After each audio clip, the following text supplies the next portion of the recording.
বিজেপিৰ অপশাসনৰ অন্ত ঘটাবলৈ সাজু কংগ্ৰেছ। শিৱসাগৰত নৱনিৰ্বাচিত সভাপতি গৌৰৱ গগৈক সম্বৰ্ধনা। শিৱসাগৰত দেৱব্ৰত শইকীয়াৰ জোৰদাৰ প্ৰত্যুত্তৰ। বিজেপিৰ অপশাসন উফৰাবলৈ কংগ্ৰেছ সাজু। 2026ৰ বাবে নিজৰ ৰণনীতি প্ৰস্তুত। 2026 চনৰ বিধানসভা নিৰ্বাচনৰ দিশত লক্ষ্য ৰাখি অসম কংগ্ৰেছে সাজি তুলিছে ৰণনীতি।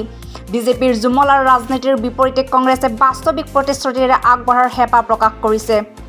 শিৱসাগৰত গৌৰৱ গগৈ ভ্ৰমণ উপলক্ষে সংবাদ মাধ্যমৰ সৈতে কথা বৰ্তাত এই কথা প্ৰকাশ কৰে বিধানসভাৰ বিৰোধী দলৰ নেতা দেৱব্ৰত শইকীয়াই। শইকীয়াই মন্তব্য কৰে, বিজেপিৰ অপশাসন উফৰাবলৈ কংগ্ৰেছ সাজু। দলটোৱে ইতিমধ্যে 2026ৰ বাবে নিজৰ ৰণনীতি প্ৰস্তুত কৰিছে। লগতে কয়, এবছৰৰ ভিতৰত তৃণমূলৰ পৰা সকলো বিষয়ৰ বাবে একেলগে কাম কৰিবলৈ সাজু হ'ম। সাংগঠনিক দিশত ঐক্য আৰু শৃংখলাৰে আগবাঢ়ি যাব। কংগ্ৰেছে যিবোৰ প্ৰতিশ্ৰুতি দিয়ে সেইবোৰ পালন কৰে, কিন্তু বিজেপিয়ে কেৱল ঘোষণাহে কৰে, বাস্তৱত একো নকৰে। বিৰোধী ঐক্যৰ প্ৰশ্ন স্পষ্ট প্ৰত্যুত্তৰত কয় যে নিশ্চিতভাৱে বিৰোধী শক্তি ঐক্যবদ্ধ হ'লে ভাল, কিন্তু কেতিয়াবা কিছু বাহ্যিক আৰু আভ্যন্তৰীণ কাৰকে এই ঐক্যত বাধা দিয়ে। সেই বাধাসমূহ উপলব্ধি কৰা উচিত। কেৱল কংগ্ৰেছক বিগ ব্ৰাদাৰ বুলি আঙুলিয়াই থাকিলেই নহয়। ভূপেন বৰাই গাড়ী কিনা বুলি অখিল গগৈয়ে ক'লে, পিছত ক'লে সেয়া চুপিতহে আছিল।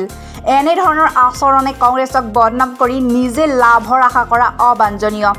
শইকীয়াৰ এই মন্তব্যই কংগ্ৰেছৰ আভ্যন্তৰীণ সাংগঠনিক ঐক্যৰ ভেটি স্থাপন আৰু বিৰোধী ঐক্য গঢ়াৰ দুয়োটা দিশতে এক গুৰুত্বপূৰ্ণ পদক্ষেপৰ ইংগিত দিয়ে। তদুপৰি তেওঁ বিজেপিৰ চৰকাৰক ঘোষণামুখী আখ্যা দিয়ে। কংগ্ৰেছৰ কথা আৰু কাৰ্যৰ মিলৰ ওপৰত গুৰুত্ব আৰোপ কৰিছে। 2026ৰ নিৰ্বাচনলৈ সময় যদিও আছে, তথাপি দেৱব্ৰত শইকীয়াৰ এই মন্তব্যৰে কংগ্ৰেছৰ ভৱিষ্যত ৰণনীতিৰ এক ইংগিত পোৱা গৈছে।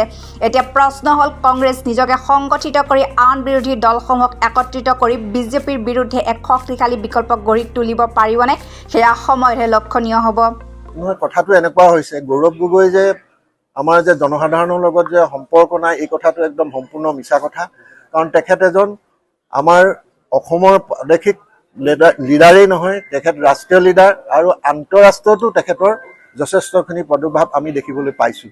আৰু এই ক্ষেত্ৰত তেখেতক আমি জনাব বিচাৰোঁ যে তেখেতে অনাগত দিনত তেখেতৰ এই সমষ্টিৰ বাহিৰেও সমগ্ৰ অসমত যেনেধৰণে তেখেতে আমাৰ দলৰ কাম কৰিবলৈ আগবাঢ়ি আহিছে, আমি সকলোৱে তেখেতক এটাই পৰামৰ্শ দিম যে সকলো ৰাজনৈতিক দলৰ লগত লগ লাগি বিৰোধী ঐক্য একলগ কৰি তাতে যাতে অহা 26ৰ নিৰ্বাচনত যাতে বিজেপি দলক পৰাভূত কৰিব পাৰে, তাৰ কাৰণে আমি সকলোৰে পৰা দিহা পৰামৰ্শ বিচাৰিম আৰু তেখেতকো আমি তেনেধৰণৰ কাম কৰিবৰ কাৰণে দিহা পৰামৰ্শ আগবঢ়াম।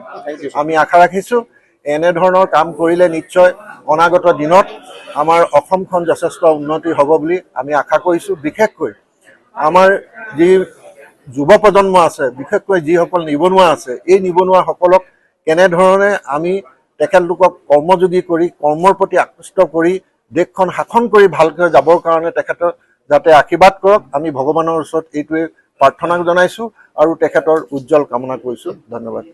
কি যেতিয়াৰ পৰা আমি এই বিজেপিৰ শাসন হ'ল, তেতিয়াৰ পৰা আমাৰ কংগ্ৰেছ পাৰ্টিটোৰ ওপৰত তেওঁলোকে ভালে বেয়াই নানান ধৰণৰ হেঁচা দি পেলাই অন্যায়ভাৱে বহুত কিবা কিবি কৰি দলটোক মানে নাইকিয়া কৰাৰ, নিষেধ কৰাৰ তেওঁলোকৰ ব্যৱস্থা এটা কৰি আছে।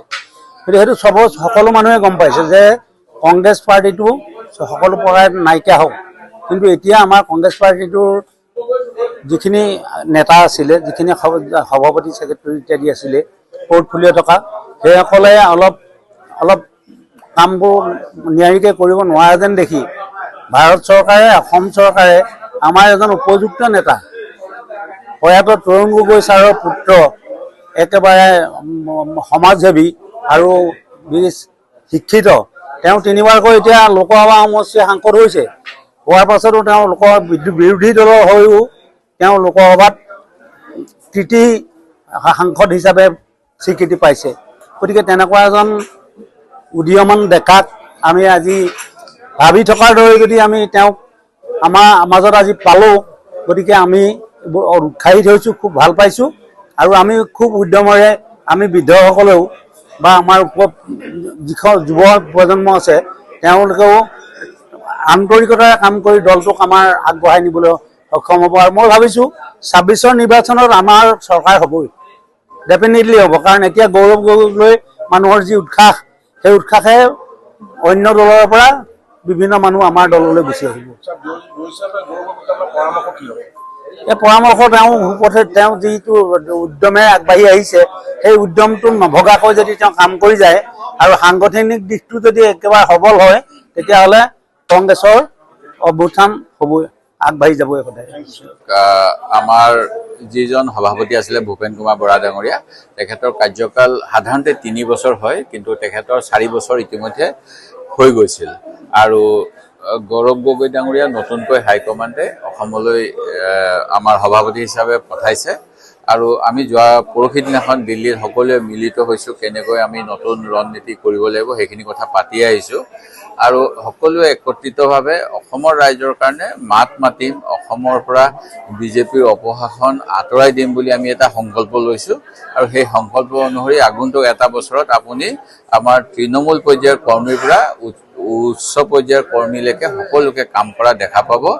আৰু যিহেতু তেখেত যোৰহাটৰ সাংসদ হৈছে, আপোনালোকে জানে 2024 নিৰ্বাচনত তুমুল প্ৰত্যাহ্বানৰ মাজেৰে যোৰহাটৰ পৰা, আৰু সেই গতিকে তেখেতে কালি প্ৰথম সভাপতি নিয়োগ হোৱাৰ পিছতে যোৰহাট জিলাত প্ৰৱেশ কৰিলে, শিৱসাগৰ জিলাত প্ৰৱেশ কৰিলে, আৰু ইয়াৰ পৰাহে এতিয়া তেখেতে উজনিৰ পৰা গুৱাহাটী হেডকোৱাৰ্টাৰলৈ যাব, আমাৰ ৰাজ্যিক ভৱনলৈ, আৰু দায়িত্বভাৰ গ্ৰহণ কৰিব।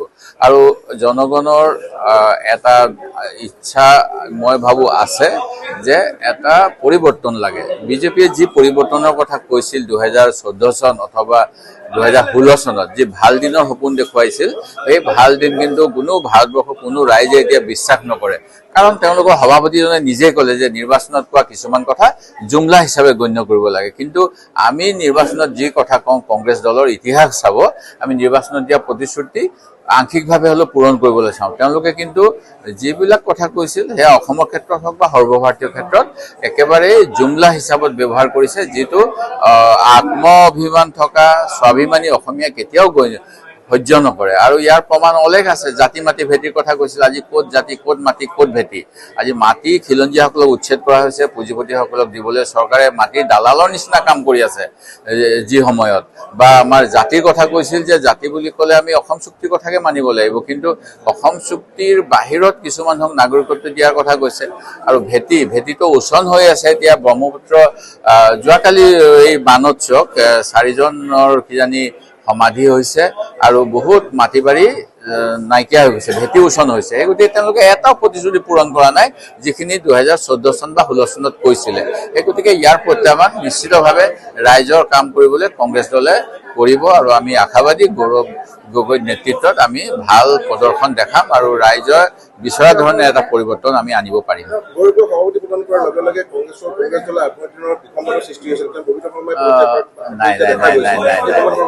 মই ববিতা শৰ্মাই পদত্যাগ অন্য কাৰণটো কৰিব পাৰে, মই যিটো গম পাইছোঁ। মই তেওঁ দলৰ প্ৰাথমিক সদস্য পদ নিশ্চয় পদত্যাগ কৰা নাই। মই অৱশ্যে তেওঁৰ লগত ফোনত যোগাযোগ কৰিব পৰা নাই ব্যস্ততাৰ কাৰণে। মই ভাবোঁ তেখেতে নিজৰ দায়িত্বৰ পৰা কিছু আঁতৰি আহিব বিচাৰিছে। আপোনালোকে জানে তেওঁ এগৰাকী খুব ভাল প্ৰযোজক আৰু নিৰ্দেশক, বিদেশত আপোন মানুহ। তাৰপিছত আমাৰ বিভিন্ন পুৰণা শিল্পী অভিনেতাসকলৰ ওপৰত তেওঁ ডকুমেণ্টাৰী কৰি এৱাৰ্ড উইনাৰ হয় তেওঁ। সেই গতিকে তেখেতে বোধকৰো নিজৰ কামত মনোনিৱেশ কৰিব বিচাৰিছে, কাৰণ তেখেতসকলৰ যথেষ্ট অন্য কামো আছে। তেওঁ এগৰাকী ভাল নেত্ৰী। মই সেই গতিকে তেওঁ দলৰ গৌৰৱ গগৈৰ প্ৰতি বিৰোধ কৰি অহা বুলি মই বিশ্বাস নকৰোঁ। গৌৰৱ নেতৃত্বক আপোনালোকে কেন্দ্ৰ কৰি আস্থাৰে 26 আগবাঢ়ি যাব বুলি আশাবাদী।